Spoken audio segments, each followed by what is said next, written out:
Hi friends, welcome to wings of fun. இன்றைக்கி நம்ம சேனலில் 9th மந்தில் இருக்கும்போதும் நார்மல் டெலிவரிக்கு நம்ம சில விஷயங்கள் பண்ண முடியும். அது மூலமா 200% வந்து நமக்கு நார்மல் டெலிவரிக்கு சான்சஸ் இருக்குது. அது என்னென்ன விஷயங்கள் அப்படிங்கிறது தான் இந்த வீடியோவில் சொல்லியிருப்பேன். ஸோ வீடியோ ஸ்கிப் பண்ணாமல் பாருங்கள், ரொம்பவே யூஸ்ஃபுல்லாக இருக்கும்.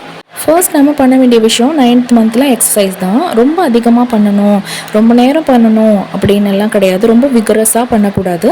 ரொம்ப கம்மியான நேரத்துக்கு நார்மலான ஸ்பீடில் வந்து எக்ஸசைஸ் பண்ணணும். என்ன முக்கியமான எக்ஸசைஸ் அப்படிங்கிறது பார்த்தீங்கன்னா பட்டர்ஃப்ளை போஸ் அது பண்ணணும்.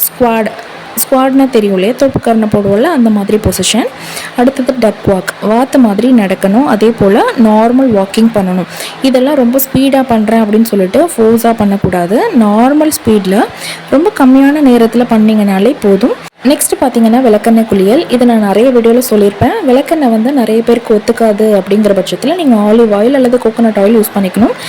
விளக்கெண்ணெய் ஒத்துக்கும் அப்படின்னா நீங்கள் விளக்கெண்ணெய் யூஸ் பண்ணியே குளிக்கலாம். எப்படி பண்ணணும் அப்படின்னா 10 நிமிஷம் மட்டும் விளக்கெண்ணெயை உங்களுடைய இடுப்பு பகுதி, முதுகு பகுதி, பிறப்புறுப்பு பகுதி, இந்த இடங்கள்லாம் வந்து நல்லா போட்டு மசாஜ் பண்ணிவிட்டு ஒரு 10 நிமிஷம் மட்டும்தான் வெயிட் பண்ணணும். அதுக்கப்புறம் நல்ல ஒரு வார்மான, உங்களால் சூடு பொறுக்க முடிகிற அளவு சூடில் வந்து தண்ணி வச்சுட்டு அதை குளிக்கணும். யாராச்சும் ஹெல்ப்புக்கு இருந்தாங்கன்னா அவங்கள வந்து உங்கள் முதுகு பகுதி, இடுப்பு பகுதியிலலாம் தண்ணியை கொஞ்சம் நல்லா ஃபோர்ஸாக அடித்து ஊற்ற சொல்லுங்கள். அந்த மாதிரி பண்ணும்போது இடுப்பு எலும்பெல்லாம் நல்லா விலகி கொடுக்கும். இந்த விளக்கெண்ணெய்க்கு அவ்வளோ பவர் இருக்குது. ஸோ கண்டிப்பாக இந்த விஷயத்தை நீங்கள் ட்ரை பண்ணி பாருங்கள். உங்கள் 9th மந்த்லேருந்து நீங்கள் பண்ணால் கூட ஓகே தான். இதை வந்து வாரத்தில் 2 நாள் பண்ணால் போதும், டெய்லி பண்ணக்கூடாது. நான் சொன்னது போல் 10 நிமிஷம் மட்டும்தான் வந்து வச்சுருக்கணும். அதுக்கப்புறம் குளிச்சிடணும், இல்லைனா சளி பிடிக்கும். நான் ஒத்துக்கல அப்படிங்கிற பட்சத்தில் ஆலிவ் ஆயிலோ அல்லது கோகோனட் ஆயிலோ நீங்கள் யூஸ் பண்ணிக்கலாம். நெக்ஸ்ட் பார்த்தீங்கன்னா இந்தியன் டாய்லெட் தான் யூஸ் பண்ணணும். இந்தியன் டாய்லெட் யூஸ் பண்ணும்போது பார்த்தீங்கன்னா நம்ம ஒவ்வொரு முறையும் உட்காந்து எந்திரிப்போம் இல்லையா, அப்போ வந்து நமக்கு அந்த கர்ப்பப்பை வாய் வந்து நல்லா விரிவடைகிறதுக்கு, ஓப்பன் ஆகிறதுக்கு நல்லா ஹெல்ப் பண்ணும். ஸோ நீங்கள் தயவு செஞ்சு இந்த வெஸ்டர்ன் டாய்லெட்லாம் அவாய்ட் பண்ணிவிட்டு இந்தியன் டாய்லெட் யூஸ் பண்ணுங்கள். ஏன்னா 9th மந்தில் வந்து நம்ம அடிக்கடி வந்து யூரின் பாஸ் பண்ணுவோம். ஒவ்வொரு முறை நம்ம உட்காந்து எந்திரிக்கும் போது பார்த்தீங்கன்னா நம்ம கர்ப்பப்பை வாய் விரிவடைகிறதுக்கு, ஓப்பன் ஆகிறதுக்கு நல்லா ஹெல்ப் பண்ணும். நெக்ஸ்ட் பார்த்திங்கன்னா நம்ம ஒவ்வொரு நாளைக்கும், அதாவது வாரத்தில் 2 நாள் அல்லது 3 நாள் வந்து பார்த்திங்கன்னா ஜீரக கஷாயம், சுக்கு கஷாயம் அல்லது மல்லி கஷாயம், சோம்பு கஷாயம், அப்படி இல்லை அப்படின்னா முருங்கை சூப்பு, இந்த மாதிரி நம்ம எடுத்துக்கணும். ஒரு வாரத்தில் 3 நாளைக்கு மேலே இதை எடுத்துக்கக்கூடாது. ஒவ்வொரு நாளும் நம்ம மாற்றி எடுத்துக்கணும். முருங்கைக்கீரை கஷாயம் வந்து டெய்லி எடுத்துக்கலாம், எந்த பிரச்சனையும் இல்லை. இது ஹீமோக்ளோபின் அளவை வந்து அதிகரித்து கொடுக்கும். உங்களுக்கு வந்து அடிக்கடி முருங்கைக்கீரை சாப்பிடும்போது மோஷன் அதிகமாக போகிற மாதிரி இருக்குது அப்படிங்கிற பட்சத்தில் நீங்கள் அவாய்ட் பண்ணிக்கோங்க. மற்றபடி எனக்கு எந்த ப்ராப்ளமும் இல்லை அல்லது மோஷன் ரொம்ப டைட்டாக இருக்குது அப்படிங்கிறவங்கலாம் வந்து டெய்லியும் முருங்கைக்கீரை கஷாயம் எடுத்துக்கலாம். கஷாயம் சொல்கிறத விட இது சூப்புன்னு சொல்லலாம், ரொம்ப நல்லாவே இருக்கும். இதை ஈஸியாக செய்யலாம் அப்படின்னு நான் சொல்லியிருப்பேன். ஒரு 4 பல் பூண்டு, கொஞ்சமாக ஜீரகம், முருங்கைக்கீரை ஒரு கைப்பிடி அளவு சேர்த்து நல்லா கொதிக்க வச்சிடணும். ஒரே ஒரு கல் வந்து உப்பு சேர்த்துக்கலாம், அதிகமாக சேர்க்கக்கூடாது. இதை வந்து நல்லா கொதிச்சு அந்த கீரை வந்ததுக்கப்புறம் கீரையோடு சேர்த்து நம்ம சாப்பிட்றணும். இதை வந்து தொடர்ந்து நம்ம டெய்லியுமே சாப்பிடலாம். ஒத்துக்கல அப்படிங்கிற பட்சத்தில் வாரத்தில் 1 நாள் 2 நாள் சாப்பிடுங்க.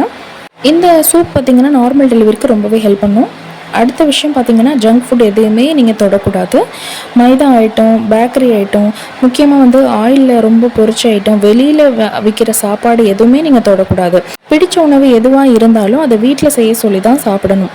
அடுத்து பார்த்திங்கன்னா பூண்டு பால், இதுவும் உங்களுக்கு நார்மல் டெலிவரிக்கு ஹெல்ப் பண்ணும். ரொம்ப அதிகமாக இல்லை, 2லேருந்து 3 பல் பூண்டு மட்டும் சேர்த்துக்கோங்க. 1 கிளாஸ் பால், 1 கிளாஸ் தண்ணி, இது வந்து திரும்பவும் 1 கிளாஸாகவே மாறுற வரைக்கும் கொதிக்க வச்சுட்டு, நல்லா பூண்டெல்லாம் வெந்துடும் இல்லையா, ரொம்ப வந்து கஷ்டமாலாம் இருக்காது, குடிக்கிறதுக்கு நல்லா தான் இருக்கும். நாட்டு சர்க்கரை அல்லது பனங்கற்கண்டு இதில் கொஞ்சமாக நீங்கள் சேர்த்துக்கலாம். சீனி சேர்க்காதீங்க. அந்த மாதிரி நீங்கள் டெய்லி குடிக்கலாம். இது டெய்லி குடிக்க முடியல அப்படின்னா வாரத்துக்கு 2 முறையாச்சும் இந்த மாதிரி ட்ரை பண்ணுங்கள்.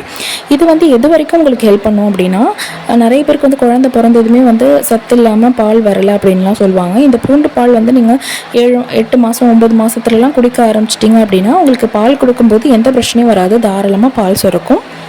அடுத்தது பார்த்திங்கன்னா எப்போவுமே தூங்கும்போது லெஃப்ட் சைடில் தூங்குங்க. சில பேருக்கு மட்டும் டாக்டர் வந்து ரைட் சைடில் தான் தூங்கணும் அப்படின்னு சொல்லியிருந்தாங்கன்னா அதை ஃபாலோ பண்ணிக்கோங்க. நம்ம லெஃப்ட் சைட் தூங்கும்போது பார்த்திங்கன்னா தேவையான அளவு ஹார்மோன்ஸ் எல்லாமே வந்து நமக்கு கரெக்டாக சுரக்கும். இது நார்மல் டெலிவரிக்கும் ஹெல்ப் பண்ணும். நெக்ஸ்ட்டு பார்த்திங்கன்னா நம்ம உணவில் வந்து பசு நெய் சேர்த்துக்கணும் அல்லது வெண்ணெய் சேர்த்துக்கணும். இது வந்து வலி இல்லாமல் டெலிவரி ஆகிறதுக்கு ஹெல்ப் பண்ணும். வலி இல்லாமல் டெலிவரி ஆகாது, ஆனால் ரொம்ப பெயின் இல்லாமல் ஓரளவுக்கு அந்த பெயினை வந்து குறைச்சி கொடுக்கும். இது எப்படி நம்ம வெண்ணெய் எடுத்துக்கணும் அப்படின்னா, ஒலை தண்ணி இருக்கு இல்லையா, அதாவது அரிசி போட்டதும் ஒரு கொதி வந்திருக்கும், லேசான கொதி, ரொம்ப கொதிச்சிருக்கக்கூடாது, லேசாக பபிள்ஸ் வரும். அந்த மாதிரி நேரத்தில் வந்து அந்த தண்ணி நம்ம எடுத்துக்கணும். ஒரு ½ கிளாஸ் அளவு அந்த தண்ணி இருந்தால் போதும்.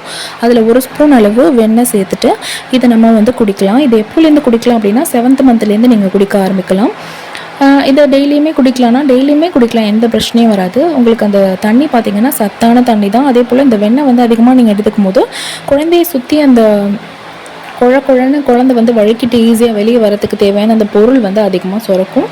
ஸோ நார்மல் டெலிவரிக்கும் இது ஹெல்ப் பண்ணும். வெண்ணெயும் சரி நெய்யும் சரி, நெய் வந்து பசு நெய் தான் இருக்கணும், கமர்ஷியல் நெய் கிடையாது.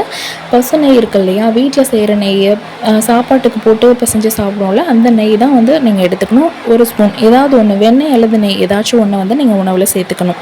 இப்போ நான் இங்கே சொன்ன இந்த டிப்ஸை நீங்கள் ஃபாலோ பண்ணாலே உங்களுக்கு 100% வந்து நார்மல் டெலிவரி கன்ஃபார்ம் ஆகும்.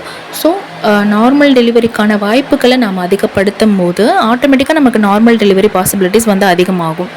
ஸோ கண்டிப்பாக இந்த டிப்ஸ் எல்லாம் நீங்கள் ஃபாலோ பண்ணி பாருங்கள். உங்களுக்கு எந்த அளவுக்கு சக்ஸஸ் இருந்துச்சு அப்படிங்கிறத மறக்காமல் கமெண்ட்டில் ஷேர் பண்ணுங்கள். ஏன்னா நிறைய பேருக்கு வந்து இந்த கமெண்ட்ஸ் வந்து யூஸ்ஃபுல்லாக இருக்கும்.